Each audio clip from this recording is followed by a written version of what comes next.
Hola, mi nombre es Joel Gómez Treviño, soy abogado especialista en Derecho Informático y Propiedad Intelectual. En esta sesión estaremos tratando un tema muy interesante que es el tema de protección de datos personales. Como probablemente sabrán, México ya tiene una ley desde el año 2010 que nos está ayudando a regular toda esta materia, que en muchas ocasiones la gente cree que no hay regulación o que la regulación es ineficiente, pero estaremos viendo en esta sesión varios temas interesantes. Obviamente el material es muy extenso, hay una ley, hay reglamento, hay lineamientos, hay criterios, pero trataremos de ver lo más importante en un espacio de aproximadamente 40 o 50 minutos y ustedes de luego tendrán a disposición la presentación completa para que la puedan ver a mayor detalle. Primero que nada tendremos que hacer una reflexión sobre cómo se maneja la privacidad y cómo se puede proteger la privacidad. Tenemos básicamente que existen 4 posibilidades para regular la privacidad a nivel internacional. Una de ellas, desde luego, son las leyes. Como abogados sabemos que las leyes son uno de los instrumentos principales para regular cualquier actividad del hombre, y el tema de datos personales no es la excepción. Existen leyes y reglamentos a nivel internacional, convenios que han tratado de regular esta materia desde hace muchos años. México llega poco tarde, pero por fin tenemos regulación en la materia. Por otra parte tenemos a los contratos más conocidos tal vez para regular de manera parcial, directa o indirecta este tema son los contratos conocidos en inglés como Non-Disclosure Agreements o en español como convenios de confidencialidad. Estos convenios muchas veces nos ayudan a mantener la confidencialidad de la información, trátese de información de negocios, de secretos industriales o información que simplemente las partes no desean revelar. Pudiera tratarse también de datos personales, lo que se busca proteger a través de estos convenios de confidencialidad. Cuando navegamos en una página web, puede que los términos y condiciones de uso de esta página web también contengan algunas provisiones o disposiciones relativas a la privacidad o cómo se manejan los datos en esta página web. En fin, hay un sinfín de instrumentos jurídicos que nos pudieran ayudar a proteger la privacidad desde el punto de vista enteramente de derecho privado, es decir, entre las partes. Por otro lado, también tenemos desde luego a la tecnología. La tecnología nos puede ayudar a regular la privacidad en muchos sentidos, desde el punto de vista de hardware, desde el punto de vista de software. Por poner un ejemplo muy sencillo, tenemos a los filtros de correo no deseado o los filtros anti-spam. Uno de los mayores ejecutadores de este tipo de filtros es Google, sin duda alguna. En Gmail tiene una función de filtro que evita que el correo no deseado llegue a nuestros servidores o a nuestra carpeta de inbox al menos, y es uno de los mecanismos más eficientes para mantener un poco limpia la bandeja de entrada de nuestros correos electrónicos. De igual manera puede existir diferentes formas de preservar la confidencialidad de la información cuando la tenemos protegida en una computadora a través de mecanismos como passwords, como firmas digitales, como firmas electrónicas o algún otro mecanismo o medida de seguridad que más tarde estaremos viendo de qué se trata. En fin, hay muchos mecanismos tecnológicos que nos ayudan a proteger la privacidad. Y por último están los códigos de ética, que son los que firma una industria en particular para tratar de regular algún tema interesante para la industria, algún tema en que quieran abordar. Normalmente la industria se puede agrupar en los gremios que así desee conveniente. Pudiera haber una industria de las telecomunicaciones, una industria del telemarketing, una industria del internet, y cada una puede decidir de manera independiente cómo enfrentar ese tema desde el punto de vista de códigos de ética. Los códigos de ética no solamente son buenas prácticas, en muchas ocasiones buscan ir más allá de la ley y regulan de manera muy eficiente los temas que así lo persigan, ¿no? De alguna manera en particular. Pero bueno, ya entrando un poco más a temas de regulación, vamos a ver qué existe en México, cuál es la regulación que tenemos, que ha sido modificada para llegar a tener un buen marco normativo. Primero que nada vamos a ver cuáles son las principales normas que existen. Estamos hablando de normas específicamente de datos personales. Primero que nada fue necesario modificar nuestra Constitución mexicana. Se modificaron 3 artículos, el 6º, el 16º y el artículo 73, para darle un contexto jurídico y bases jurídicas sólidas al tema de regulación de datos personales. Luego nace la Ley Federal de Protección de Datos Personales en posesión de los particulares, posteriormente viene su reglamento, luego se emiten unos criterios generales para la instrumentación de medidas compensatorias sin la autorización expresa del IFAI. Luego se publican parámetros para el correcto desarrollo de esquemas de autorregulación vinculante, y finalmente tenemos que en este año, en enero del año 2013, se publican los lineamientos del aviso de privacidad que entraron en vigor a partir del mes de abril de este año. Entonces tenemos en pantalla el resumen de los cuerpos normativos que nos ayudan a tener un estricto control de los datos personales y una regulación bastante buena en mi opinión. Vamos a ver paso a paso las dos principales o tres principales códigos normativos o regulaciones. Primero veamos lo que se hizo a nivel constitucional. En primer término se modificó el artículo 6º, en donde dice el artículo 6º ahora que para el ejercicio del derecho del acceso a la información el gobierno se regirá por los siguientes principios y bases. La fracción segunda nos dice que la información que se refiere a la vida privada y a los datos personales será protegida en los términos y en las excepciones que marquen las leyes competentes. La fracción tercera también dice que toda persona tendrá acceso gratuito a la información pública, a sus datos personales y así como la rectificación de los mismos. Ahí vemos que ya se empieza a hablar un poquito de dos derechos ARCO, el derecho de acceso y el derecho a la rectificación de los mismos. Sin embargo, no es el artículo 6º, sino el 16º el que habla perfectamente de los derechos ARCO. Vamos a ver. Dice, toda persona tiene derecho a la protección de sus datos personales, al acceso a la rectificación y cancelación de los mismos, así como a manifestar su oposición al tratamiento en los términos que fije la ley, la cual establecerá los supuestos de excepción a los principios que rigen el tratamiento de datos personales, ya sea por razones de seguridad nacional, disposiciones de orden público, seguridad nacional y desde luego temas de salud públicas para proteger los derechos de terceros. Estas son las grandes excepciones que se contemplan en la Constitución mexicana y que de alguna manera se ven nuevamente mencionados en la ley. Por último, a nivel constitucional tenemos que también el artículo 73 fue modificado para agregarle una nueva fracción, y esta nueva fracción 29O dice así: el Congreso tiene facultad para legislar en materia de protección de datos personales en posesión de los particulares. Esto fue a efecto de que el Congreso pudiera regular o tener capacidades de regulación o facultades de regulación específicamente en esta materia. Bien, ahora sí entramos al tema de lleno. Veremos cuáles son las principales disposiciones de la ley y las principales disposiciones del reglamento que complementan las que a su vez tienen la ley. Esta ley fue publicada en el Diario Oficial de la Federación el 5 de julio del año 2010. Ya tenemos prácticamente un poco más de 3 años de esta ley en vigor y vamos a ver cuáles son los principales conceptos. Si quisiéramos pensar en una especie de esqueleto de la ley, pues es lo que estamos viendo en pantalla. Vamos a ver a grandes rasgos algunos de los, o la gran parte de estos elementos, pero se los comento. Primero que nada, la ley está basada en ciertos principios que no fueron descubiertos o creados o imaginados por el legislador. Realmente lo que se hizo fue un análisis de los instrumentos internacionales más conocidos en materia de protección de datos personales para tratar de adoptar los mismos principios que ya rigen a nivel internacional. Y fue así como el legislador mexicano determinó que el tratamiento de los datos personales debe ser regido por los principios como el de información, el de calidad, el de lealtad, el de consentimiento, el de información, el de proporcionalidad y otros más que veremos a continuación. Después viene el tema de los derechos ARCO. Nos meteremos brevemente a analizar en qué consisten, cómo se ejercen y algunas características muy básicas para buscar su ejercicio. Luego viene el tema del aviso de privacidad, que es un tema bastante interesante y un tanto polémico. Vamos a ver cuáles son los principales contenidos de este aviso y vamos a ver que existen no uno ni dos, sino 3 tipos de aviso de privacidad que marca la ley, el reglamento y los lineamientos competentes.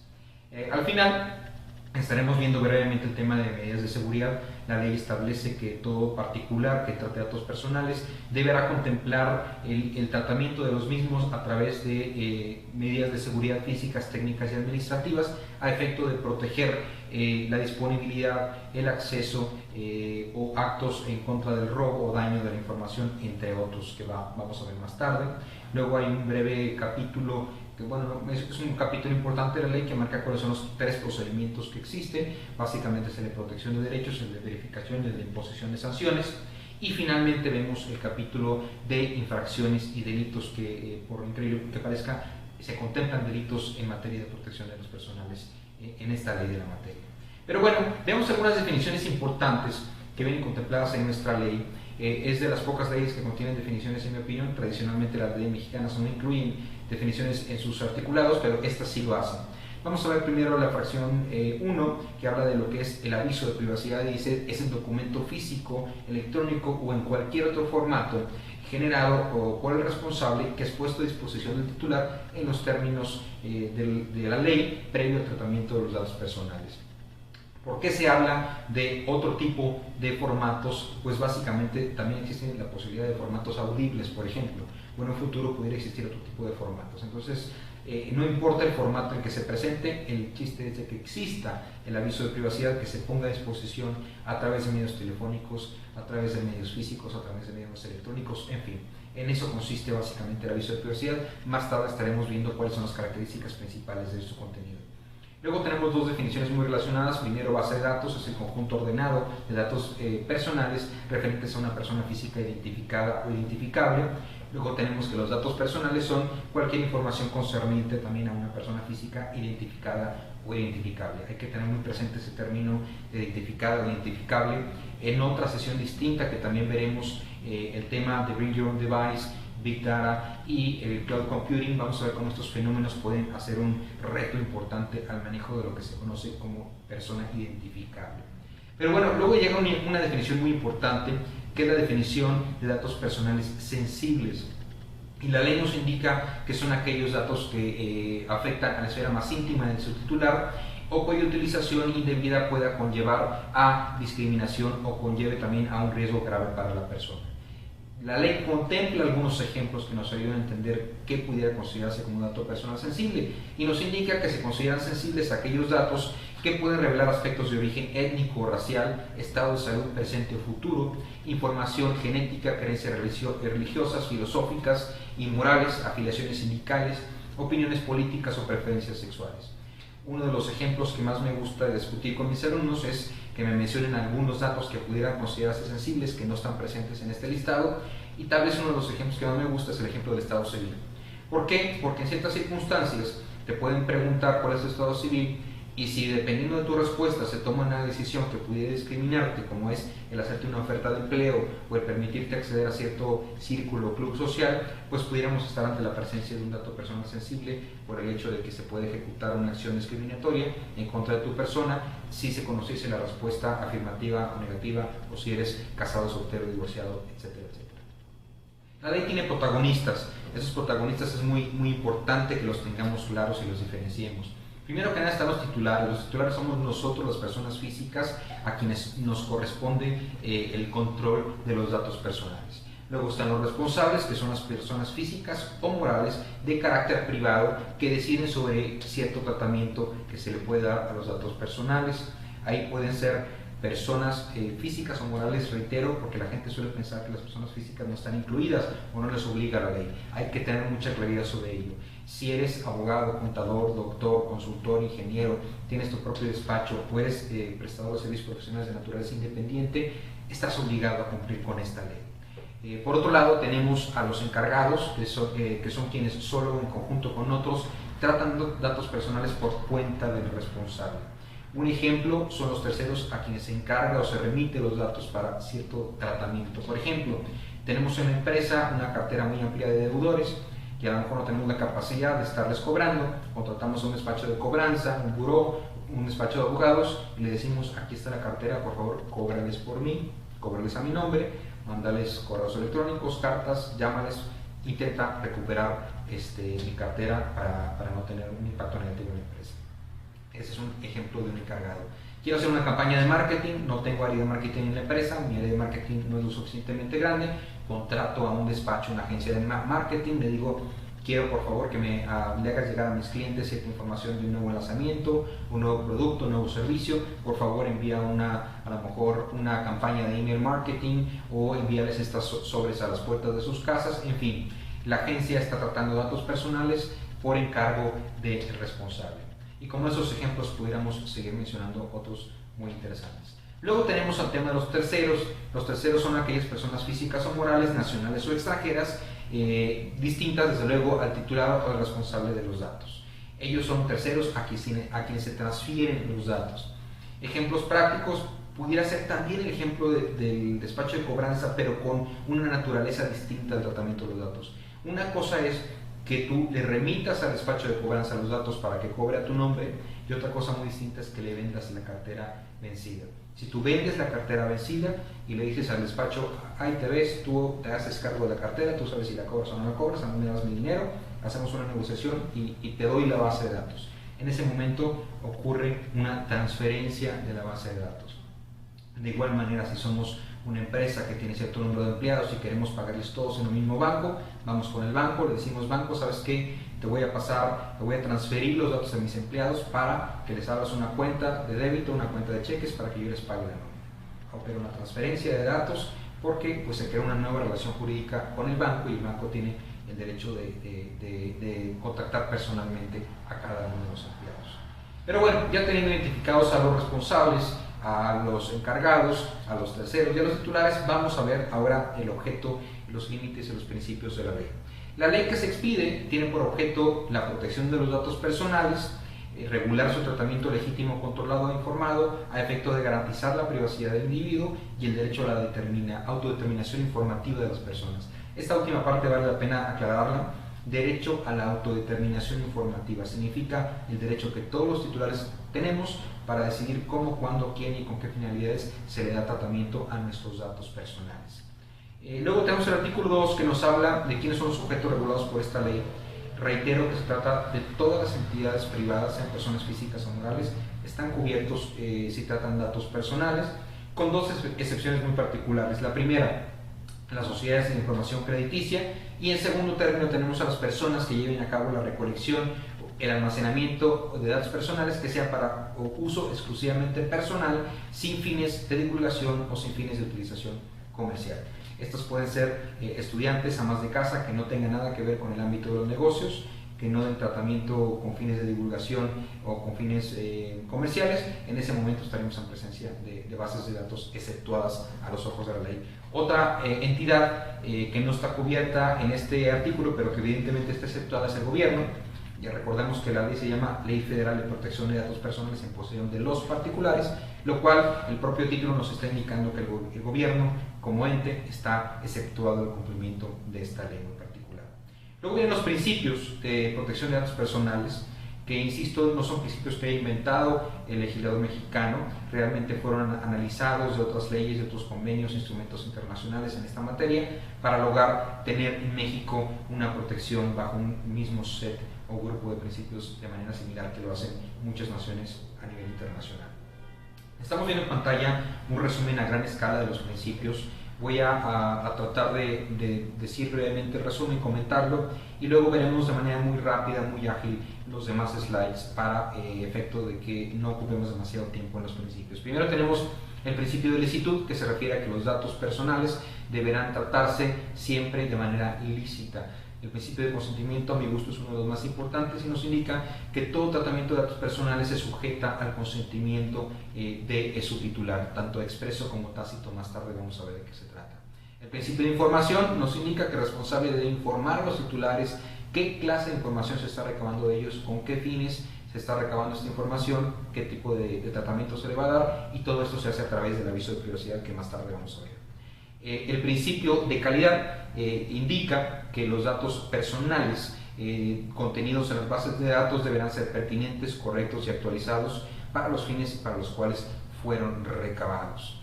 El principio de finalidad nos dice que el tratamiento de los datos personales siempre deberá estar limitado a determinada finalidad que se establece precisamente en el aviso de privacidad. También es un principio de los más importantes. El principio de lealtad, pues básicamente nos indica que se trata de una obligación de tratar los datos personales privilegiando siempre la protección de los intereses del titular y la expectativa razonable de privacidad, que la definiremos próximamente. El principio de proporcionalidad establece que el tratamiento de datos personales será el que resulte de necesario, adecuado y relevante en relación con la finalidad prevista en el aviso de privacidad. Si se dan cuenta, el principio de finalidad es uno de los que más se repiten dentro de los otros mismos principios que tienen que ver con el aviso de privacidad y con el principio de consentimiento también. Y finalmente, el principio de responsabilidad establece que el responsable deberá velar por el cumplimiento de los principios de protección de datos personales establecidos por la ley y garantizar que el aviso de privacidad sea respetado en todo momento por él y por terceros. ¿Qué significa esta última frase? Ya lo vimos en el tema de los protagonistas. Si tú como empresa, como particular, transfieres los datos personales a un tercero para que les den un tratamiento determinado o remites a un encargado de los datos personales, es importante que ellos conozcan el aviso de privacidad y lo respeten en todo momento, porque tú fuiste quien originó la cadena de tratamiento, por así decirlo, y tú sigues siendo responsable a los ojos de la ley. Y bueno, dentro de los principios, vamos a comenzar con el principio de licitud, que básicamente nos indica que todo tratamiento debe hacerse evitando medios engañosos o fraudulentos, y nos explica también lo que consiste en la expectativa razonable de privacidad. Básicamente nos dice, es la confianza que deposita cualquier persona respecto de otra, en el sentido de que los datos proporcionados serán tratados conforme a lo que acordaron las partes y conforme a los términos establecidos por la ley. ¿En qué consiste este acuerdo entre las partes? Pues este acuerdo se traduce, a fin de cuentas, en el aviso de privacidad. El aviso de privacidad viene a fungir como un instrumento de adhesión, porque desde luego que no es negociable. Estaríamos hablando de una especie de contrato unilateral, un contrato de adhesión. ¿Por qué? Porque a fin de cuentas, en el aviso de privacidad, la empresa o el particular te está diciendo qué tipo de tratamiento le va a dar a tus datos, y bajo ese tratamiento se llevará a cabo toda disposición que se haga de ellos. Entonces ahí tenemos la claridad de que el tema de expectativa razonable de privacidad se refiere específicamente a este tipo de tratamiento en los datos. Luego viene el principio de licitud, que básicamente nos indica, curiosamente el reglamento nos indica que todo tratamiento debe hacerse con apego y cumplimiento a la ley mexicana, pero también a el derecho internacional. Esta es una de las partes más interesantes, porque vemos que la propia ley mexicana establece claramente que debe respetarse el ámbito o el panorama del derecho internacional. Luego viene el tema de consentimiento, que nos indica que todos los tratamientos de datos personales estará sujeto al consentimiento de su titular. El consentimiento puede ser expreso o tácito. El expreso es cuando la voluntad se manifiesta verbalmente, por escrito, por medios electrónicos, ópticos o a través de cualquier otra tecnología, o por signos inequívocos. El tácito es cuando, habiéndose puesto a su disposición el aviso de privacidad, no se manifiesta la oposición. Es decir, tuviste frente a ti el aviso de privacidad, no ejerciste ninguna oposición sobre el mismo, hay un consentimiento de manera tácita. Punto muy importante, los datos personales sensibles, así como los financieros o patrimoniales, requieren inevitablemente el consentimiento expreso de su titular, aunque hay algunas excepciones que veremos más adelante en el próximo bloque. Continuamos.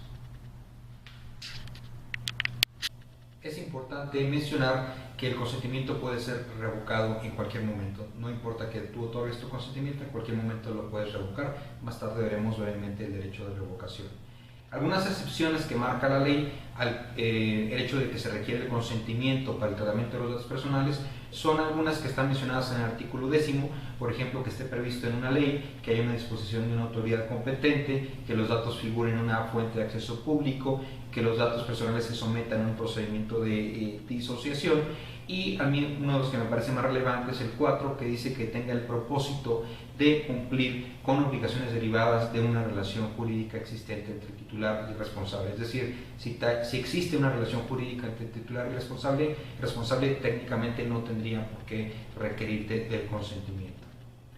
También es importante que la solicitud del consentimiento debe ir siempre referida a una finalidad o finalidades específicas o determinadas previstas en el aviso de privacidad.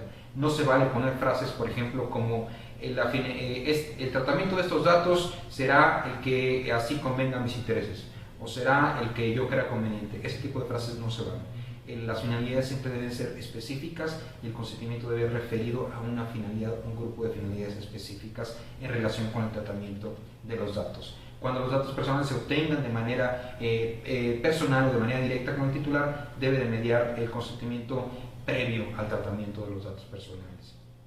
Algunas características que nos maneja la ley sobre las que deben vertirse en el tema del consentimiento es que el consentimiento siempre debe darse de manera libre, específica, inequívoca, y cuando se trata de consentimiento expreso también hay que darse de manera inequívoca. Bueno, vamos a ver ahora algunos temas sobre la solicitud de consentimiento tácito. Cuando el responsable pretenda recabar datos personales directa o personalmente, el titular deberá previamente poner a su disposición el aviso de privacidad, el cual en su caso debe contener un mecanismo para que el titular pueda manifestar su negativa al tratamiento de datos para finalidades que sean distintas a aquellas que dieron origen o que sean necesarias a la relación jurídica con el responsable, entre el responsable y el titular. ¿Qué significa esto? Vamos a suponer que tú, además de obtener o dar tratamiento a los datos para contactar a tu cliente, para mandarle estados de cuenta, tú le dices que quieres utilizar tus datos para algún análisis ajeno propiamente a la relación, un análisis estadístico, un análisis de investigación, para fines de mercadotecnia, en fin, para ese tipo de cosas que no son necesarias para la relación jurídica. Entonces ahí podrías estar en la necesidad de manifestar o contemplar un mecanismo para que en ese momento el titular pueda decir, ¿sabes qué? No quiero que trates mis datos personales para estos fines derivados, por llamarlo de alguna manera. Aquí vamos en pantalla un ejemplo práctico de cómo algunas empresas suelen manejar los temas de consentimiento en las páginas web. Hace tiempo estaba yo haciendo una investigación para una presentación, una conferencia que tenía que impartir, y me topé con un artículo interesante en el periódico Financial Times de Londres. Y antes de poder leer el artículo, me presenta el Financial Times en su página web este extracto que estamos viendo en pantalla, en donde claramente me indica algunas cosas que debo de aceptar antes de continuar con la posible lectura o obtención o acceso al artículo que estaba yo buscando. Vemos como hay 4 casillas, algunas de esas casillas previamente no están seleccionadas y otras casillas sí están previamente seleccionadas. Son opciones que en inglés se conocen como opt-in o opt-out. Opt-in es cuando la casilla no está seleccionada, le das la opción a la persona de hacer clic en esa casilla y aceptar lo que dice la casilla, y se maneja como opt-out cuando la casilla viene previamente seleccionada y es el titular quien debe de ejercer el clic o hacer el clic para salirse de esa opción. Son 2 opciones que se manejan a nivel internacional. La perspectiva de opt-in es la que se maneja en Europa, la posición de opt-out es la que se maneja en Estados Unidos, y pues ahí podemos ver algunas maneras de contemplar el consentimiento expreso o el consentimiento tácito. Abajo, con letras muy pequeñitas, dice: usted además acepta el tratamiento de sus datos personales para fines de investigación analítica, y ahí no te da una opción ni una casilla. ¿Qué significa? O lo aceptas o no lo aceptas. Entonces, si tú le das clic al botón de continuar, estarías aceptando de manera tácita ese tratamiento de datos personales en relación a finalidades de investigación analítica. También hablemos un poquito de excepciones. Al principio de consentimiento dice el reglamento: no se requerirá consentimiento tácito o expreso cuando para el tratamiento de los datos personales de ellos derive una relación jurídica entre el titular y el responsable. Es un tema que ya habíamos visto con anterioridad y no resulta aplicable lo establecido antes de este párrafo cuando el tratamiento de datos personales sea para finalidades distintas a aquellas que son necesarias y den origen a la relación jurídica entre el responsable y el titular. ¿Qué significa? Hay una excepción al principio de consentimiento cuando hay una relación jurídica, pero cuando das tratamiento para fines diversos o finalidades distintas, entonces sí no estarías dentro de esta excepción. Es importante el tema de las pruebas, porque la ley y el reglamento nos manejan que siempre debe tener la prueba de la demostración del consentimiento el responsable. Para efectos prácticos, el responsable es quien debe de poder demostrar que se obtuvo el consentimiento de los titulares. Luego, el 21 nos habla precisamente de lo que les venía mencionando hace unos momentos, que es el tema de la revocación del consentimiento. En cualquier momento, el titular puede revocar su consentimiento para el tratamiento de los datos, para lo cual debe establecerse un mecanismo sencillo y gratuito para que lo pueda realizar. Punto muy importante: en caso de que los datos personales hubiesen sido remitidos con anterioridad a la fecha de revocación y sigan siendo tratados por encargados, el responsable deberá hacer de su conocimiento dicha revocación. Aquí estamos viendo reflejado claramente el principio de responsabilidad del que platicábamos hace algunos momentos, en donde se decía que si tú eres responsable, tú te vas a hacer cargo de que los datos se traten conforme a los principios del aviso de privacidad y que se ejerzan los derechos ARCO de manera completa en toda la cadena de tratamiento de datos personales. No importa si los remitiste a un encargado, si los transferiste a un tercero, hay que darle cumplimiento a las decisiones de los titulares sobre su derecho a la autodeterminación informativa. El principio de información se refiere a la obligación de informar a los titulares qué información se recaba de ellos y con qué fines, también a través del aviso de privacidad. El principio de calidad se refiere a que los datos deben ser pertinentes, correctos y actualizados, y que cuando hayan dejado de ser necesarios deben de ser cancelados. El principio de calidad básicamente nos indica que obviamente cuando los datos sean proporcionados directamente por el titular, se cumple con la calidad de los datos personales, y hasta que no se manifieste o acredite lo contrario, el responsable cuenta con evidencia objetiva de que no se contradiga en este punto. El responsable debe adoptar los mecanismos que considere necesarios para procurar que los datos personales sean exactos, completos, pertinentes, correctos y actualizados. Estos son básicamente los principios relacionados con este tema de calidad. El tema de finalidad ya lo hemos venido mencionando. El tratamiento de los datos siempre debe limitarse al cumplimiento de las finalidades previstas en el aviso de privacidad, y si el responsable pretende dar una finalidad distinta a la pactada en el aviso de privacidad, siempre se requerirá obtener nuevamente el consentimiento del titular para este cambio, por así decirlo, en las finalidades. También sobre el principio de finalidad tenemos que las finalidades deberán ser determinadas. Debe lograrse esto cuando con claridad, sin lugar a confusión y de manera objetiva, se especifica para qué objetos serán tratados los datos personales. El principio de diferenciación también es muy importante. Hay que distinguir en el aviso de privacidad entre las finalidades que dieron origen y son necesarias para la relación jurídica entre el responsable y el titular, de aquellas que no lo son, las cuales opto por llamar finalidades derivadas. Esto ya lo habíamos mencionado, es muy particularmente que venga distinguido en el aviso de privacidad para que no le cause ningún tipo de confusión al titular de los datos. En cuanto a la oposición del tratamiento para finalidades distintas, siempre es importante considerar que el titular puede tener el derecho de negar o revocar su consentimiento, así como oponerse al tratamiento de datos personales para las finalidades que sean distintas a aquellas que son nuevamente necesarias o que dieron origen a la relación entre el responsable y el titular, sin que ello tenga como consecuencia la conclusión del tratamiento para estas últimas finalidades.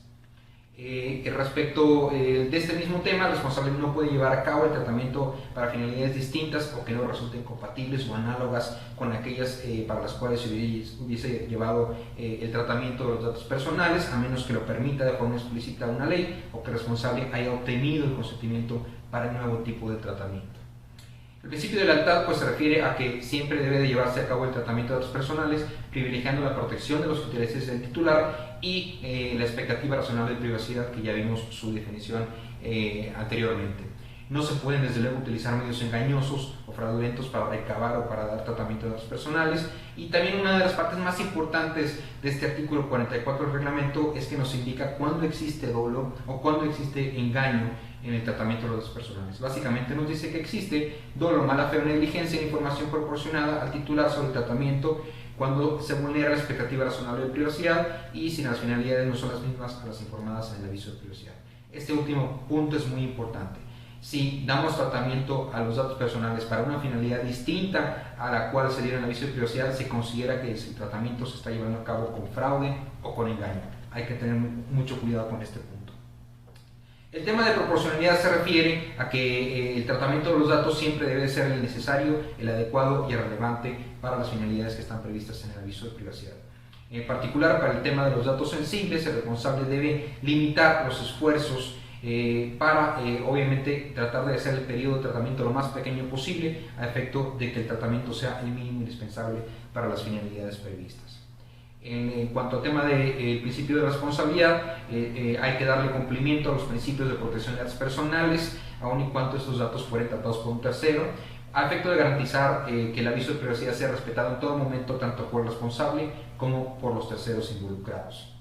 El responsable tiene la obligación de velar y responder por el tratamiento de los datos personales que se encuentren bajo su custodia, inclusive cuando hay, ya vimos, remisiones o transferencias, o cuando hay una comunicación al encargado, independientemente de que se encuentre o no en el territorio mexicano, hay que ser responsable por cumplir todos los puntos del aviso de privacidad que ya hemos estado mencionando.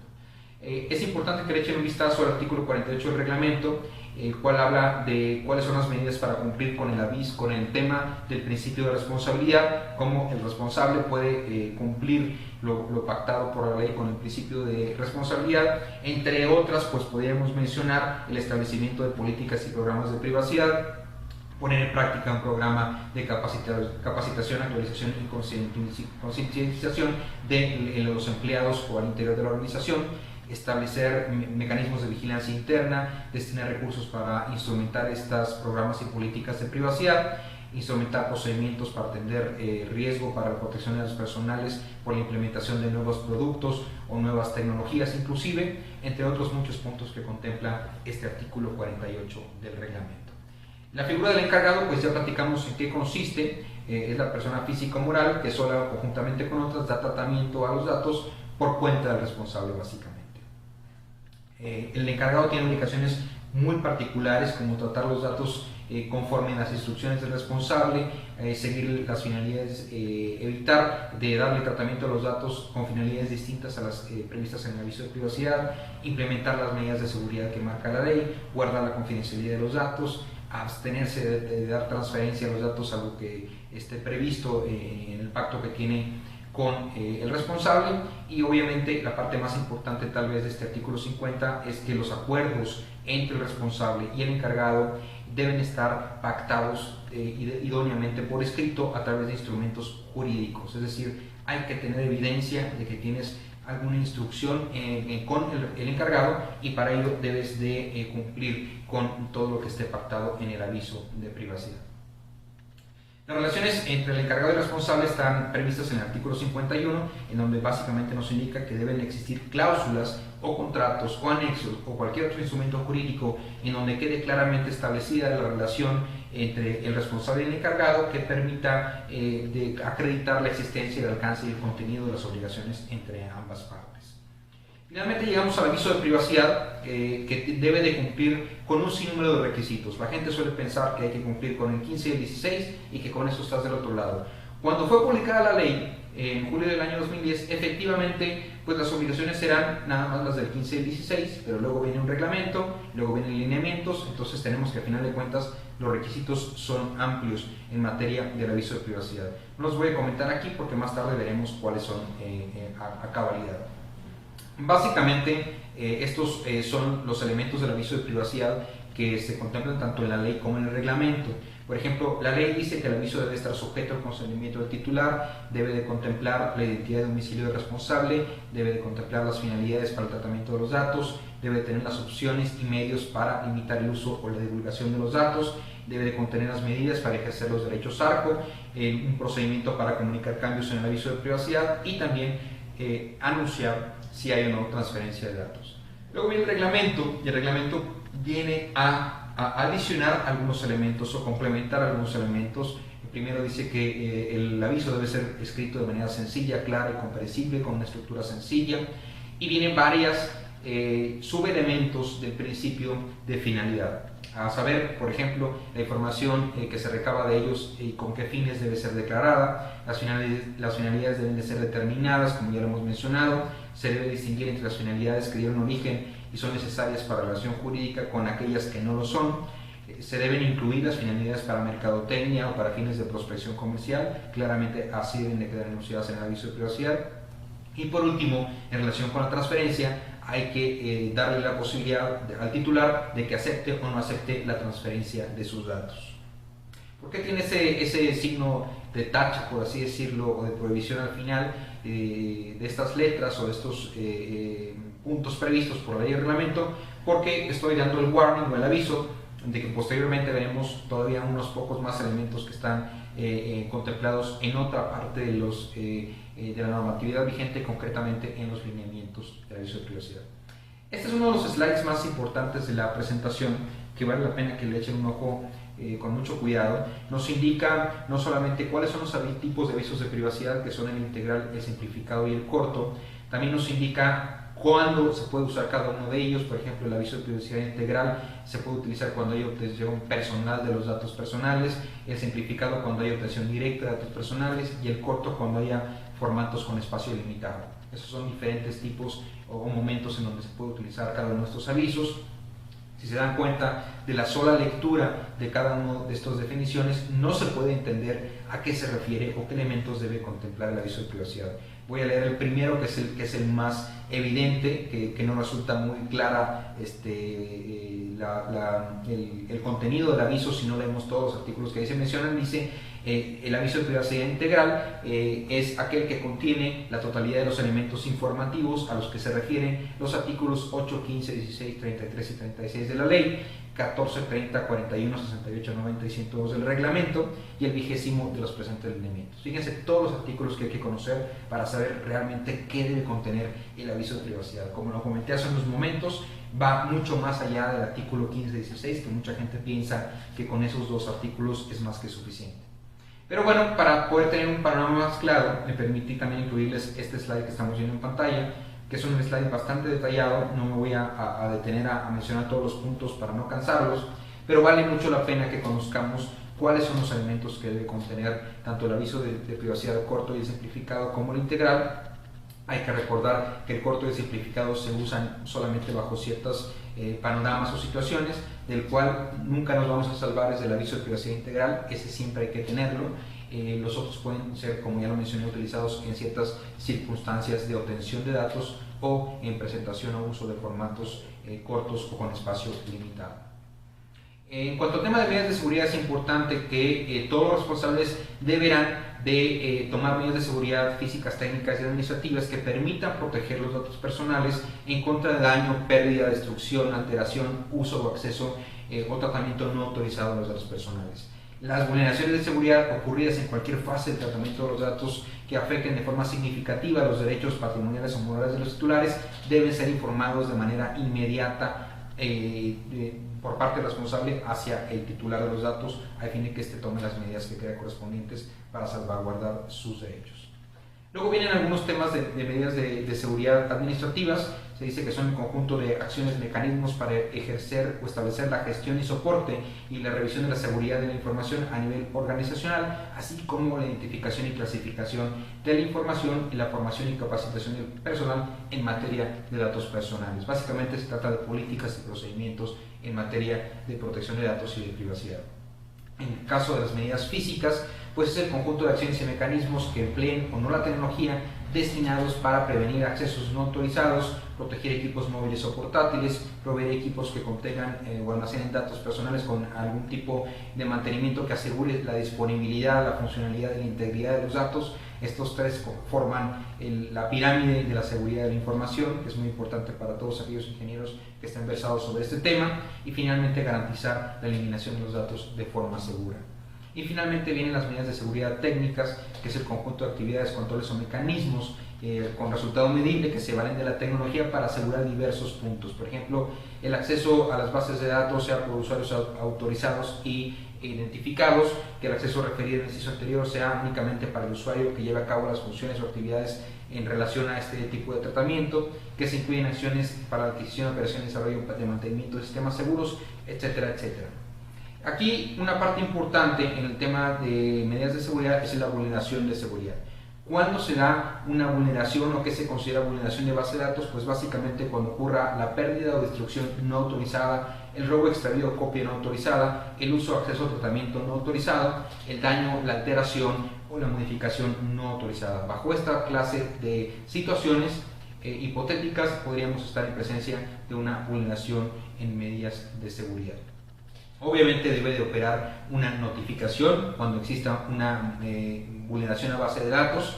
Es importante, se reitera, que sea sin dilación alguna, a fin de que los titulares afectados puedan tomar las medidas que crean correspondientes. ¿Qué es la información mínima a notificarle a los titulares? Bueno, básicamente la naturaleza del incidente, los datos personales comprometidos, las recomendaciones al titular acerca de cómo puede adoptar medidas para proteger sus intereses, las acciones correctivas que se han realizado de manera inmediata y los medios donde pueden tener más acceso o más información sobre esta vulneración de seguridad. Es importante implementar medidas correctivas una vez que se da la vulneración para evitar que se vuelva a repetir. Para finalizar, pues tenemos que el tema de los derechos ARCO es muy sencillo. Son los derechos de acceso, rectificación, cancelación y oposición previstos en la ley. Obviamente los datos personales deben ser resguardados de manera que este ejercicio de estos derechos pueda darse sin dilación alguna. La solicitud debe complementar con ciertos requisitos que los pueden checar en el artículo 29, como nombre del titular, documentos que acrediten la identidad del mismo, descripción clara y precisa de los datos personales que se busca ejercer derechos ARCO y cualquier otro elemento que sirva para la localización sencilla de los datos. El artículo 30 nos habla de la creación de una nueva figura que se conoce en la industria como Chief Privacy Officer, pero básicamente es el responsable de datos personales al interior de la organización. Todas las organizaciones deben de tener a su interior una persona o un departamento encargado de la protección de datos personales a efecto de que pueda dar atención o servir como ventanilla única para cuando los titulares quieran ejercer un derecho ARCO, sepan con quién acudir y esa persona sepa mover al interior de la organización los hilos para que pueda darse este ejercicio de una manera muy eficiente.